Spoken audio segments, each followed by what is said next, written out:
गांव के लड़के इकट्ठे बैठे थे। लालटेन की रोशनी में उनके चेहरे जगमगा रहे थे। वो पहाड़ी पर बने पुराने हवेली के बारे में फुसफुसा रहे थे, जो कि रहस्यों और परछाइयों की जगह थी। कहते हैं वो हवेली भूतिया है, एक लड़के ने फुसफुसाया। उसकी आंखें डर से फैली हुई थीं। जो भी अंदर जाता है वो कभी पहले जैसा नहीं रहता। अर्जुन ने उपहास किया। उसका जवानी वाला घमंड साफ दिख रहा था। भूत प्रेत बच्चों की कहानियां हैं, उसने ऐलान किया। मुझे डर नहीं लगता। बाकी लड़कों की आंखों में एक चुनौती कौंध गई। तो फिर उस हवेली में एक रात बिताओ। एक ने चुनौती दी, साबित करो कि तुम डरेते नहीं हो। अर्जुन, जिसका अभिमान आहत हुआ था, खुद को हां कहते हुए पाया। वो हवेली में रात बिताएगा। वो सबको गलत साबित करेगा। हवेली उसके सामने खड़ी थी। ढलते सूरज की रोशनी में एक दार्यावनी परछाई। उसकी खिड़कियां अंधेरी थीं, जैसे खाली आंखें उसे घूर रही हों। लोहे के दरवाजे चीखे जैसे ही अर्जुन ने उन्हें धकेला। आवाज शांत वातावरण में गूंज उठी। वो उगे हुए रास्ते पर चला। हर कदम पर बजरी और सूखे पत्तों की आवाज। हवा भारी हो गई। सन्नाटा उसे दबाने लगा। हवेली उसे देख रही थी। उसकी मौजूदगी घुटन पैदा कर रही थी। अर्जुन ने घुटक निगला। उसके दिखावटी साहस को एक पल के लिए शक ने छू लिया। वो अब बहुत दूर आ चुका था वापस जाने के लिए। सामने का दरवाजा चरमनाइटा हुआ खुल गया, अंधेरे में डूबे एक विशाल हॉल का खुलासा करते हुए। टूटी हुई खिड़की से आती एकमात्र चांदनी की किरण में धूल के कण नाच रहे थे। हवा में सड़ांध और भूली बिसरी चीजों की गंध भरी थी। मकड़ियों के जाले फर्नीचर पर भूतिया चादरों की तरह लिपटे हुए थे। अर्जुन ने हिचकिचाते हुए अंदर कदम रखा। उसकी पदचाप सन्नाटे में गूंज उठी। फर्श की लकड़ियां उसके भार तले कराह उठीं, मानो इतने दिनों बाद परेशान किए जाने पर शिकायत कर रही हों। उसे सिहरन हुई। उसकी रीढ़ की हड्डी में अचानक ठंडक दौड़ गई। वो अंधेरे में अकेला था और हवेली जिंदा लग रही थी। उसने हवेली की खोजबीन की। हर कमरा पिछले जैसा ही था, धूल भरा, सड़ता हुआ और एक अजीब सन्नाटे से भरा हुआ। चांदनी दीवारों पर अजीबोगरीब आकृतियां बना रही थीं, परछाइयां जो उसकी हरकत के साथ नाचती और बदलती थीं।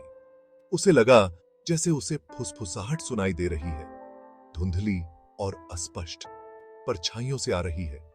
हर बार जब भी वो मुड़कर देखता, वहां कुछ भी नहीं होता। क्या यह उसकी कल्पना थी या हवेली उसके साथ खेल रही थी? हवा के एक झोंके ने अचानक एक शटर को दीवार से टकरा दिया। आवाज शांत घर में चीख की तरह गूंज उठी। अर्जुन उछल पड़ा। उसका दिल तेजी से धड़क रहा था। उसे अपने दिखावटी साहस पर पछतावा होने लगा था। हवेली उसे अपने वश में कर रही थी, बेचैनी का जाल बुन रही थी। भाग 5। एक ठंडी हवा चलती है। वो भव्य सीढ़ियों पर चढ़ गया। सीढ़ियां उसके वजन से कराह रही थीं। जैसे जैसे वो ऊपर चढ़ता गया, हवा ठंडी होती गई, जिससे उसकी बाहों पर रोंगटे खड़े हो गए। अचानक गलियारे में एक तेज हवा का झोंका आया, जिससे उसका लालटेन बुझ गया और वो अंधेरे में डूब गया। उसकी गर्दन के पीछे के बाल खड़े हो गए। उसने माचिस ढूंढने के लिए इधर उधर हाथ डाला। उसका दिल तेजी से धड़क रहा था। ऐसा लग रहा था जैसे अंधेरा उस पर दबाव बना रहा हो, उसे घुटन हो रही हो। उसने एक माचिस जलाई। छोटी सी लौ भयानक अंधेरे में एक किरण की तरह थी। जैसे ही उसने लौ को ढका, उसने कुछ ऐसा देखा जिससे उसके रक्त जम गया। भाग 6। चांदनी में आकृति। गलियारे के अंत में टूटी हुई खिड़की से आती धुंधली चांदनी में नहाया हुआ एक आकृति खड़ी थी। यह लंबी और दुबली पतली थी। इसकी विशेषताएं परछाइयों से ढकी हुई थीं। ऐसा लग रहा था जैसे यह जमीन से थोड़ा ऊपर तैर रहा हो। उसके पैर जमीन को नहीं छू रहे थे। अर्जुन जम गया। उसकी सांस उसके गले में अटक गई। उसने देखा, उसका दिल तेजी से धड़क रहा था। जैसे ही आकृति ने अपना सिर धीरे धीरे उसकी ओर घुमाया, उसकी आंखें अंधेरे में दो चमकते अंगारे उससे मिलीं। भय की एक लहर उस पर छा गई, ठंडी और लकवा मार देने वाली। वो चीखना चाहता था, भागना चाहता था, लेकिन उसके पैर मानने को तैयार नहीं थे। वो वहीं जड़ा हुआ था, दहशत में जम गया था। आकृति उसकी ओर तैरती हुई आ रही थी। उसकी गति चिकनी और खामोश थी। अर्जुन असहाय होकर देखता रहा। उसका खून उसकी रगों में बर्फ में बदल रहा था। हवा भारी हो गई, एक ऐसी उपस्थिति से भरी हुई जो उसकी सांसों को फेफड़ों से चूस रही थी। उसे सांस लेने में तकलीफ हो रही थी। उसकी छाती सिकुड़ रही थी। आकृति कुछ ही फीट की दूरी पर रुक गई। उसकी चमकती आंखें उसे घूर रही थीं। अर्जुन ने अपनी आंखें बंद कर लीं।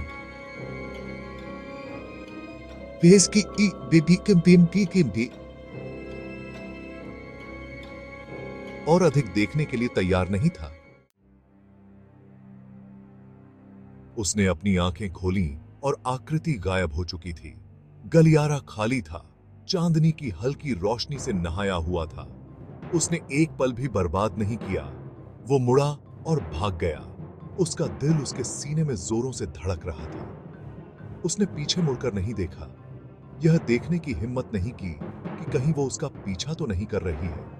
वो ठोकर मारा और गिर पड़ा, अपने पैरों पर खड़ा हुआ, शुद्ध, आदिम भय से प्रेरित। हवेली मानो उसके आतंक का मजाक उड़ा रही थी। परछाइयां उसकी ओर बरह रही थीं। वो हवेली से बाहर निकलकर रात में भाग गया। ठंडी हवा उसके चेहरे पर एक थप्पड़ की तरह लगी। वो तब तक नहीं रुका जब तक वो गांव की सुरक्षा तक नहीं पहुंच गया। क्षितिज के सामने हवेली एक दूर की परछाई थी। वो गांव के बाहरी इलाके में उठा। सुबह की धूप उसके चेहरे पर गर्म थी। वो घास पर लेटा हुआ था। उसके शरीर में दर्द हो रहा था। उसके कपड़े फटे और गंदे थे। वो धीरे धीरे उठा। उसका सिर फट रहा था। पिछली रात की यादें वापस आ रही थीं। उसे परछाइयां, फुसफुसाहट, चांदनी में आकृति याद आई। उसने पीछे मुड़कर हवेली को देखा। उसके ऊपर एक डर छा गया। उसने उस हवेली में कुछ देखा था, कुछ ऐसा जिसने उसे हिलाकर रख दिया था। वो जानता था कि वो फिर कभी पहले जैसा नहीं रहेगा। गांव के लड़के उसके चारों ओर जमा हो गए। उनके चेहरे चिंता से सराबोर थे। उन्होंने उस पर सवालों की बौछार कर दी। यह जानना चाहा कि हवेली के अंदर क्या हुआ था, लेकिन अर्जुन चुप रहा। वो इसके बारे में बोलने, उस रात के आतंक को फिर से जीने के लिए खुद को ला ही नहीं पाया।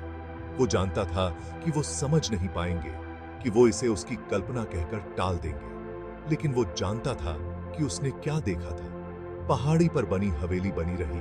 उस रात की एक स्थायी याद दिलाती है जब उसने अपने डर का सामना किया था और किसी ऐसी चीज का सामना किया था जिसे वह समझा नहीं सकता था। और अर्जुन उस रात की याद अपने साथ लिए रहा, एक रहस्य जो उसके सपनों को सताता रहा।